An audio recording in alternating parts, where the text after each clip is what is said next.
Why does Itadori suffer so much? And why is Sukuna so indulgent? Major Jujutsu Kaisen spoilers. JJK's story is steeped in Buddhism, and the first noble truth is that suffering is a part of life and should be accepted and understood. And Itadori doesn't just suffer, he grows through this suffering.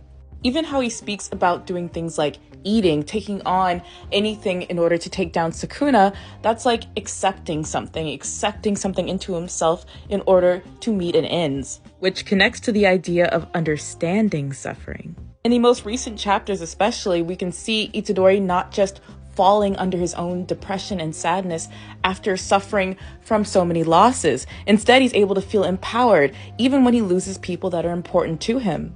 So how might this connect back to Sukuna? Sukuna lives a life of indulgence, physical pleasures, fighting, eating, doing whatever he needs to satisfy himself. But now he's realizing that he feels empty. And he seems reluctant to admit that he feels lonely. Yorozu could sense this deep loneliness within Sukuna, but he wasn't convinced. And funnily enough, he can tell that someone like Kashimo is lonely, but won't admit his own loneliness. Sukuna lacks attachments, which could be a good thing, but he lacks attachments because he's too afraid of being vulnerable.